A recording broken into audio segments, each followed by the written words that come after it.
Hi, I'm P. Andrew Sandlin, founder and president of the Center for Cultural Leadership. Recent revelations of sexual harassment have knocked prominent politicians and entertainers and businessmen from their high perches. And these charges against them, mostly credible and numerous charges, have sent our culture reeling. Obviously, these things of which they've been accused, if accurate, are grievous, heinous sins, according to the Word of God. Sexual harassment includes everything from intense, salacious language with women and groping and grabbing, all the way to even more intense physical assault, and particularly with younger women, vulnerable women, women under the care of older and stronger and more powerful men. Obviously, from a Christian and biblical standpoint, this is reprehensible. But I must add that this sexual harassment and this category of sexual harassment as a conceptual construct is actually a concession to modern secularism. And in fact, one reason that we have this proliferation of sexual harassment today is because of a loss of Christianity and Christian culture. Let me explain that. There was no such thing as the category of sexual harassment during periods of Christian culture and times when the Bible and Christian truth influenced culture.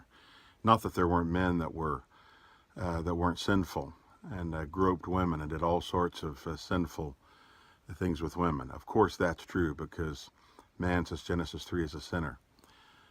But sexual harassment as a category and this pervasiveness of sexual harassment is itself mostly a modern and secularizing phenomenon.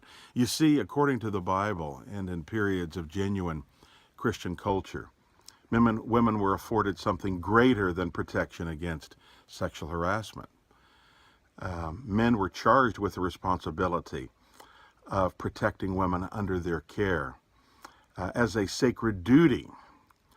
Of course, this responsibility rested first on fathers and on husbands, but also generally on men when they encountered women. It was understood, virtually an unwritten law, written in the Bible, but nonetheless, for those who didn't even know the Bible, an unwritten law, that they should protect a woman's honor.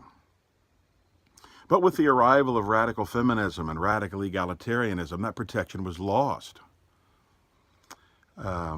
Secularists, both men and women, wanted women to meet men on the same footing. But to meet on the same footing is to rip away this glorious sacred protection that women have. It's not a question of inferiority of women. In fact, in most instances, in most ways, women are far superior to men. And thoughtful men actually know that, whether they admit it or not.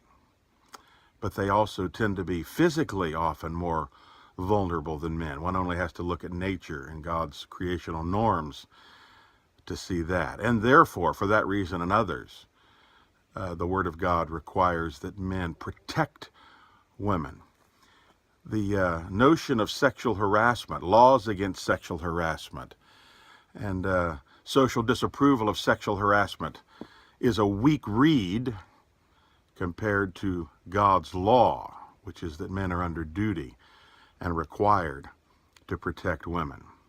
But now we have paltry sexual harassment laws and sexual harassment disapproval, which is actually a very narrow and weak protection for women. I can assure you, my friends, that God's way, revealed in His Word and His law, is far superior to man's way. And until we return to God's revelation, I'm afraid that we'll have to address these pervasive problems of sexual harassment. I'm P. Andrew Sandlin, founder and president of the Center for Cultural Leadership, ChristianCulture.com.